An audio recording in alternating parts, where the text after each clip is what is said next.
c'est la raison pour laquelle, là aussi, un régime nationaliste devrait interdire les gay pride, interdire toutes les manifestations de ce type, et tous les droits civils donnés aux invertis. Un peu comme en Pologne, en Hongrie ou en Russie, je crois. Actuellement, ça doit être peu ou prou le cas. D'ailleurs, j'ai vu qu'un certain Rémi Daillé, qui appelle à un coup d'État, D'Artagnan, que je ne oui. connaissais pas d'ailleurs, qui a l'air tout à fait sympathique. Maurice Barrès. Eh bien, je veux dire, dans son programme, justement, très logiquement, il dit les choses, il faut en finir avec tous ces mémoriaux, etc. Il faut détruire tout ça, etc. Il faut pouvoir, hein, bien sûr, je veux dire, avant, ce serait peut-être dangereux. Bon, mais je veux dire, et détruire aussi, je veux dire, enfin, tous les droits accordés de manière indue aux invertis, enfin, c'est évident, je veux dire, aucune civilisation digne de ce nom ne peut se relever ou ne peut se poursuivre dans les conditions actuelles, c'est évident, je veux dire. C'est un personnage assez curieux, peut-être pas douteux, le mot est fort, mais en revanche, c'est vrai qu'il fait des centaines de milliers de vues, et on voit dans les commentaires que les gens sont d'accord avec ce type d'idée de renversement de régime. Bah, de toute Ce qui est façon, quand même assez nouveau. bah, de toute façon, la voie électorale, on voit très bien que c'est Oui. une illusion totale. De toute façon, il faut bien comprendre que Marine déjà- Le Pen aurait été pire que Macron en termes de confinement, hein. Macron je fait pense un aussi, semi-confinement, je pense, oui. Marine Le Pen, ça serait horrible, hein. Non, mais le mécanisme, de toute façon, démocratique, électoral, fait qu'il ne peut pas y avoir des gens bien qui sincères et de qualité et véritablement en rupture totale et profonde et réelle avec le système. Aucun ne peut émerger, ne serait-ce que déjà, à cause de deux raisons déjà majeures. C'est d'une part pour la présidentielle les 500 signatures. Et ça, de toute façon, les 500 signatures, je vois comme c'est impossible à avoir, puisqu'il faut que ce soit des édiles, des gens qui sont déjà en place dans le système. Donc, c'est impossible d'avoir les 500 signatures, vous n'êtes pas adoubé pour un grand parti, etc. Et d'autre part, c'est la question de la médiatisation. Vous n'avez pas accès aux grands médias. Si vous êtes politiquement incorrect, vous n'avez pas accès aux grands médias. Même Gollnisch, par exemple, hein, je l'ai souvent dit, lorsqu'il a été en lice pour la succession de Jean-Marie Le Pen à la présidence du Front National face à Marine Le Pen, on invitait les grandes chaînes de télévision, n'invitait que Marine Le Pen, et n'invitait pas Gollnisch, alors que normalement, dans un vrai match, il aurait dû y avoir 50% de temps de parole pour l'un, 50% pour l'autre. Elle aurait dû être invitée. Elle était invitée par Ralen Chabot, dont Jean-Claude Martinez disait que c'est peut-être que Chabot était amoureuse de Marine Le Pen. Bon, j'en sais rien, je ne sais pas. C'est possible. Peut-être qu'elle avait des morts sa fille, que j'en sais rien. Mais quoi qu'il en soit, Marine Le Pen a été choisie par les médias et son père. enfin, ce qui est certain en tout cas, c'est que oui, ça n'a pas été une succession, c'était une donation. Bon, par son père, mais bon, et il a été mal récompensé, si j'ose dire, puisque il a été dûment elle remercié. l'a exclu. Il a été suspendu puis exclu. Bon. Mais ce qu'il faut bien comprendre, c'est que effectivement, pourquoi Gollnisch il n'était pas invité dans les médias à l'époque, tout simplement parce que on craignait quand même, on savait quand même qu'il fréquentait quand même discrètement Frisson, on savait que sur le sujet, bon, il était quand même assez sceptique par rapport à un certain nombre de croyances obligatoires sur ce sujet, et donc on se disait si un jour il est le président du Front National, on ne sait jamais ce qui peut arriver, qu'il arrive aux responsabilités ou à des responsabilités, finalement, qu'est-ce qu'il ferait par rapport à tout cela? Alors qu'on savait qu'avec Marine Le Pen, il n'y aurait aucun souci, hein, elle irait se recueillir des votements chaque 16 juillet au Veldiv, elle irait au mémorial de la Shoah accompagner la tribu Klarsfeld, elle irait à Yad Vashem dans un voyage officiel dans l'entité sioniste, il n'y a pas de doute là-dessus, je veux dire ça, elle coche toutes les cases de la dédiabolisation qui est en fait Le politiquement correct. qui est en fait la soumission à ce qu'on ne doit pas se soumettre, parce que, comme dit Daillé, il a raison là-dessus, c'est véritablement une idolâtrie, je veux dire, cette affaire. Il faut en avoir conscience.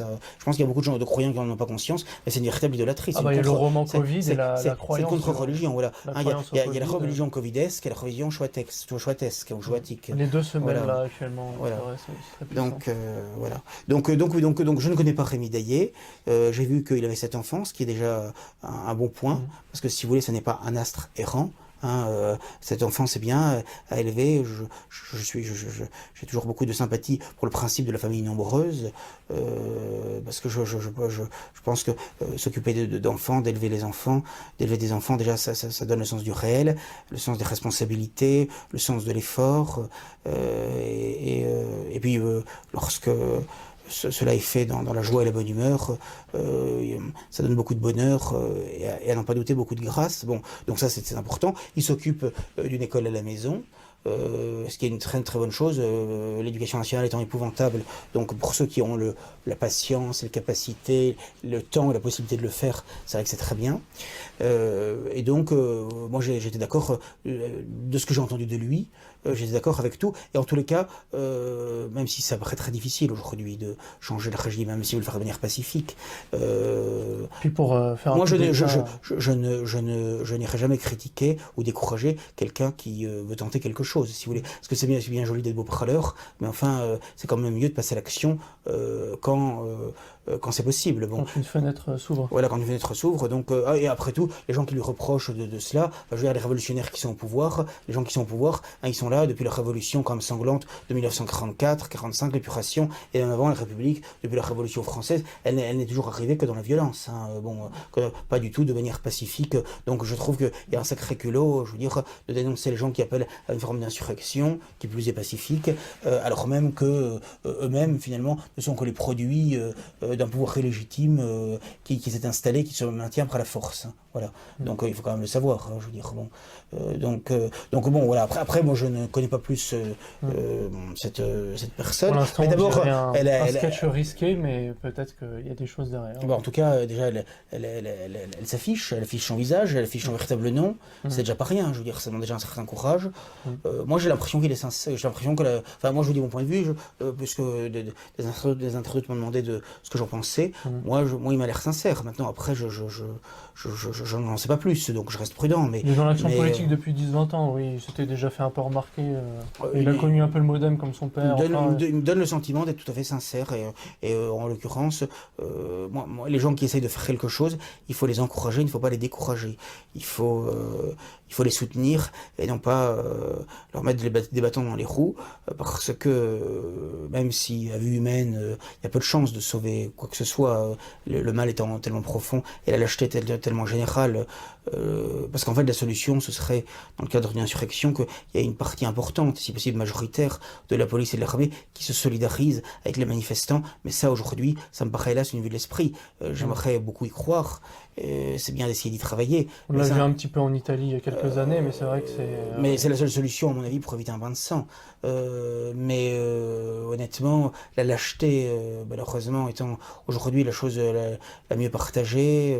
Rappelez-vous, même pendant la guerre d'Algérie, l'OAS et tout cela, il y a beaucoup de gens qui étaient quand même dans l'armée, dans leur cœur, Algérie française, etc. Il y en a peu qui sont passés à l'action au moment donné parce qu'ils attendaient la solde.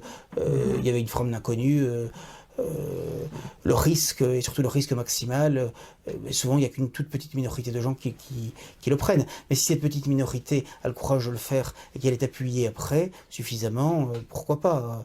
Donc maintenant je pense qu'il y a à vue humaine très peu de chances que le projet puisse réussir, mais après tout, s'il réussit, on ne pourra que s'en féliciter et qu'applaudir son auteur.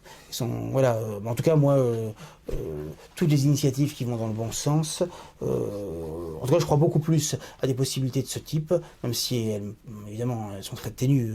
C'est par un trou de souris que ça pourrait se faire. Je crois plus à la viabilité éventuelle de ce genre de solution qu'à la voie électorale. Hein. Ça, je veux dire, la voie électorale, oui. c'est perdre son temps et son énergie complètement. Hein, je veux dire, en général et en France en particulier.